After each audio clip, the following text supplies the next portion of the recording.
Hey guys, Pokemon King here, back with another Pokemon Market video. So today we are going to be talking a little bit about what I have seen since the last update.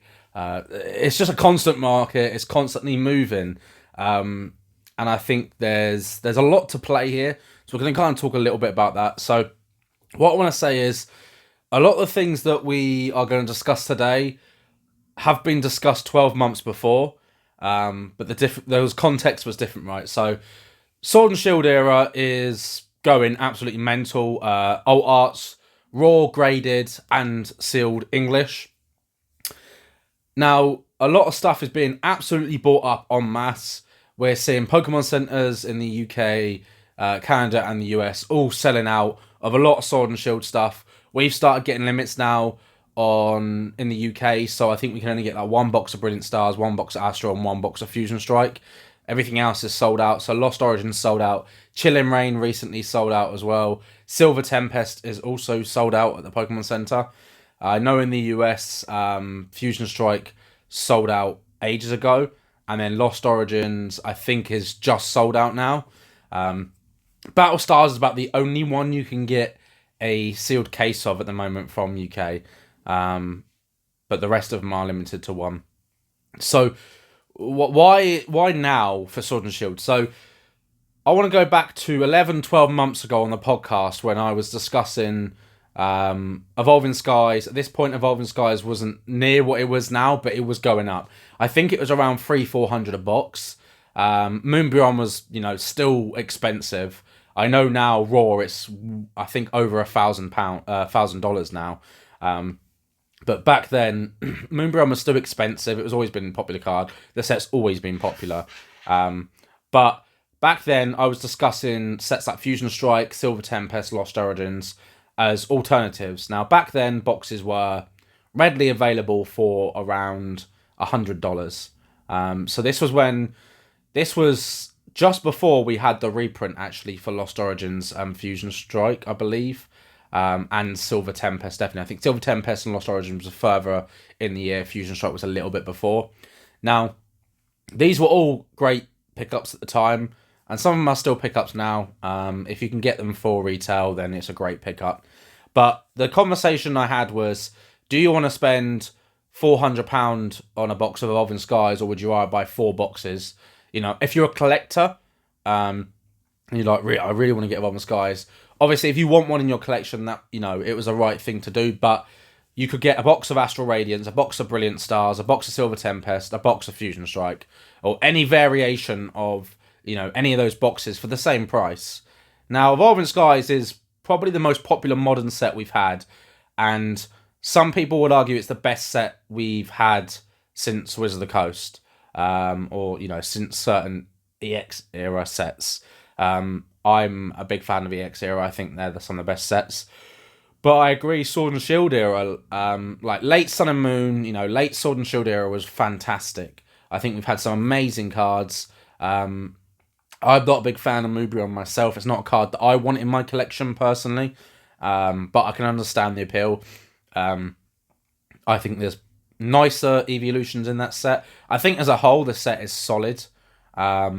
I think the Japanese set, Eevee Heroes, is better because you haven't got the addition of the other bits that they added into the set.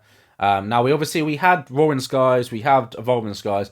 There's going to be another set that's going to kind of have that sort of Rayquaza, sort of dragon, but added theme to it. I'm sure we'll get one in late Scarlet Violet era.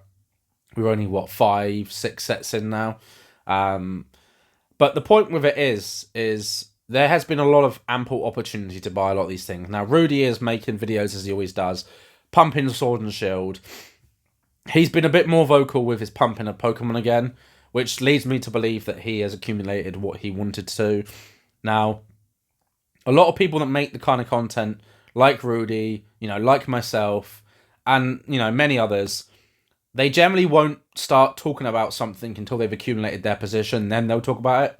Whereas I will just openly talk about it because I'm not, I can accumulate a small position, but I'm not in the position that it doesn't matter. I can't buy, thousands of boxes of each set like Rudy does. The average person can't. And I don't think many, if any, watching this video right now have the power and the sort of disposable income really to allocate funds to buy 1,000 boxes of each set. It's just not normal practice, right? So content like his, content like I make, where we are discussing options now, more people will listen to him. He has a lot of weight in what he says. People listen to what Rudy says. I remember there was, before Rudy made the video, which he did, I think, late last year, mentioning about buying Fusion Strike and such. Me and Mike had spoken about on the podcast, I think it was around May, June time. And a couple of people said, oh, I think it's a good idea to start buying these. A lot of people didn't agree. And then Rudy made the content. He made it and told people to buy it. And then they bought it. So that's the power of his voice, right? And he knows that. And he plays into that. That's the kind of content that he does. Now, this isn't about saying what he does is right or wrong. I enjoy his content. I think it's really enjoyable. I think he's extremely intelligent. He's cornered and cracked a market that no one else is really doing. He is distribution in his own right at some point, with the level that he does. And his position in TCGs is kind of large enough really to have a big sway in kind of how the market works. But Sword and Shield the signs have been there for a while, and it was a case of just, for the lot of it was when stores are starting to sell out a little bit as supply dried up. That's a big indicator. And this was, this was a bit organic growth, right? Before we did see the last sort of month or two that we've had, people were just buying, they were cracking. The alt arts are extremely collectible. They're more collectible than most rarities we've had in Pokemon, right?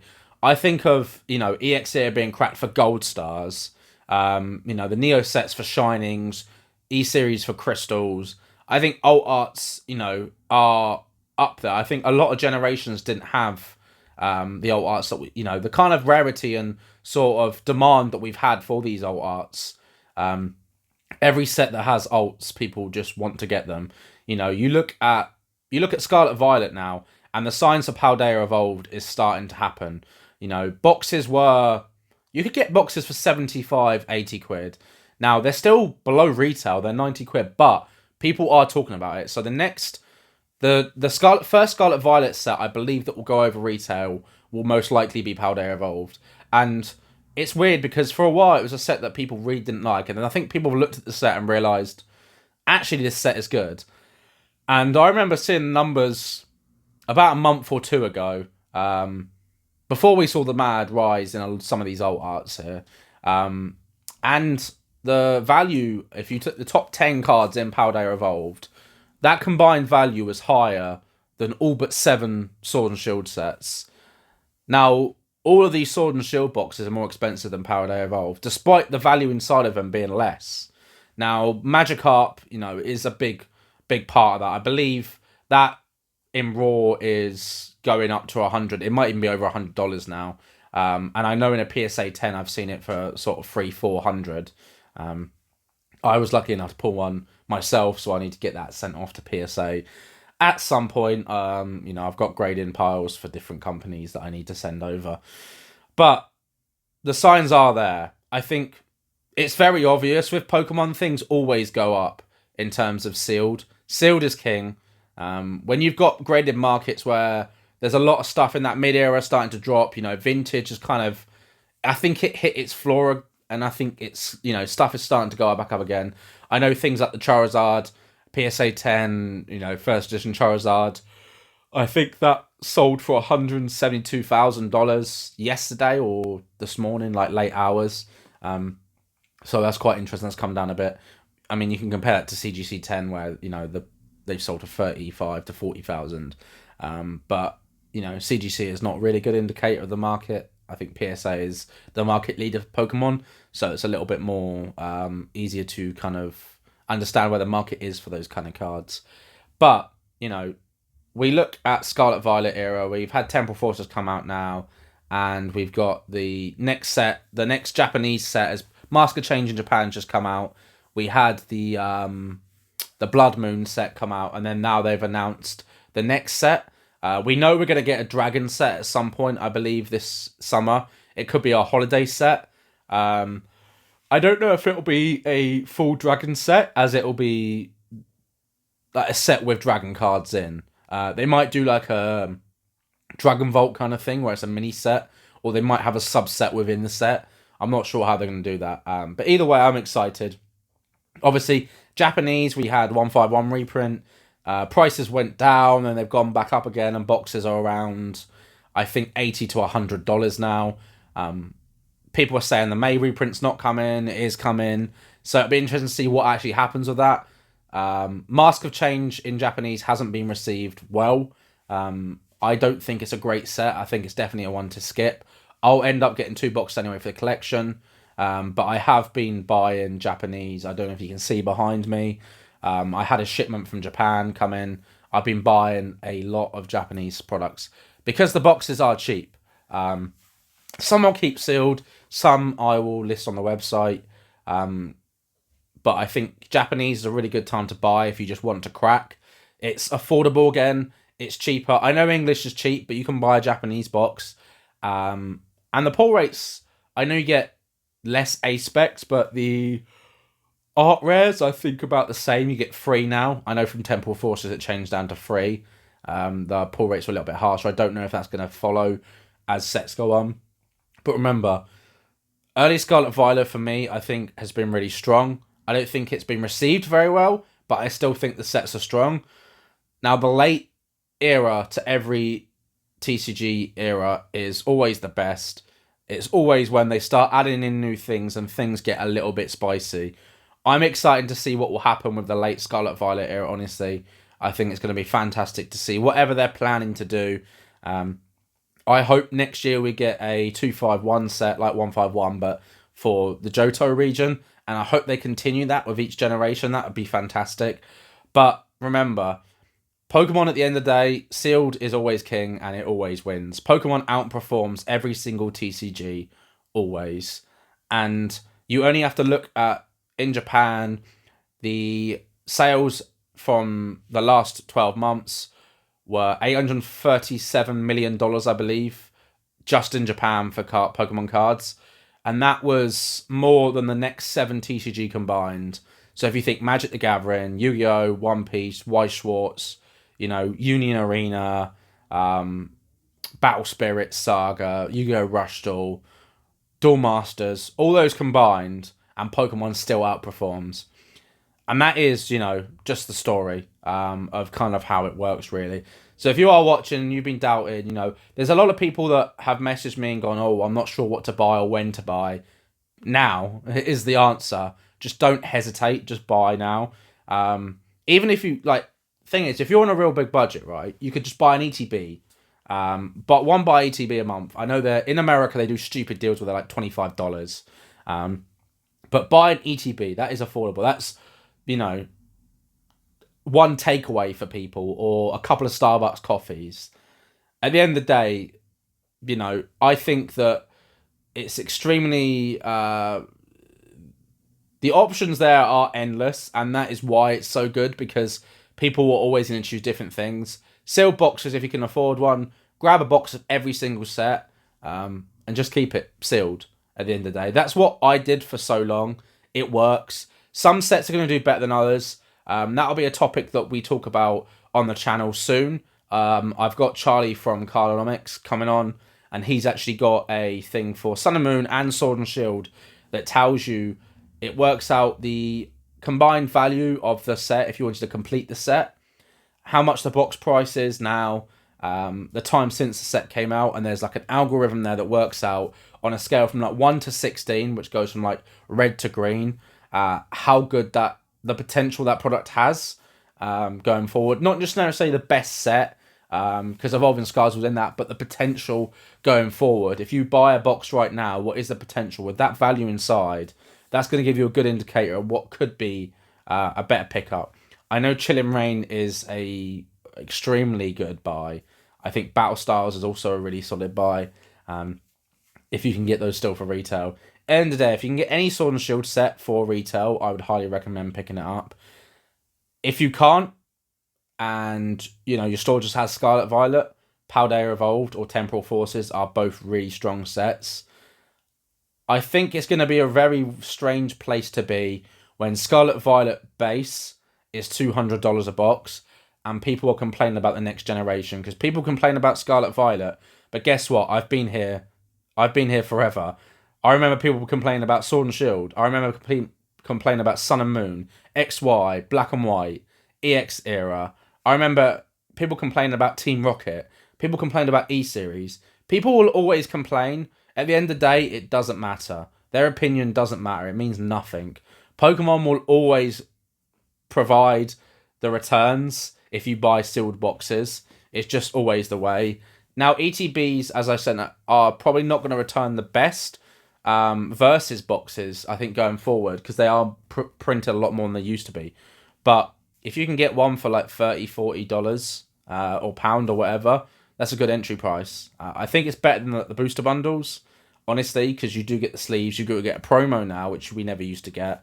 I think it's a really good bundle at the end of the day. I think it's better than what like Magic do. They charge a similar price, but you don't get sleeves.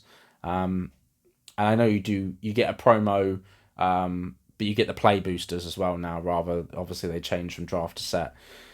But yeah, I think that the options are honestly endless. I think discuss in the comments below like what your thoughts are, what are things that you've been buying, some things that you're looking on. There's endless potential.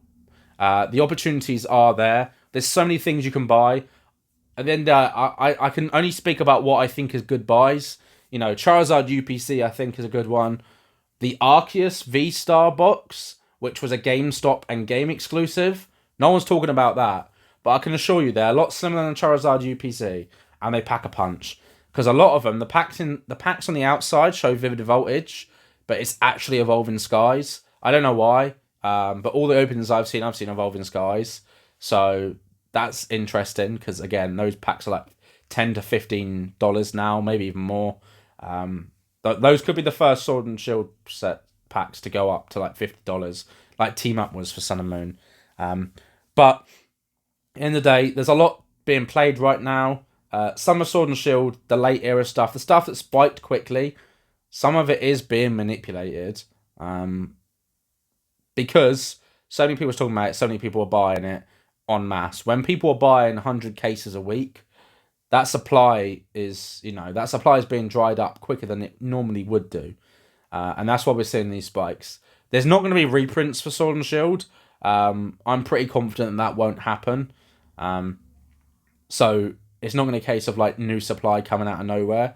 Now, distros always hold back product for everything, and they always magically find, maybe, some cases and maybe 100 cases of a set or whatever. But a lot of these sets now, I think they've kind of entered the realm of like $200 a box. We could see small retraces, but I think the demand for them and the amount of people cracking them, streamers are cracking them every single day.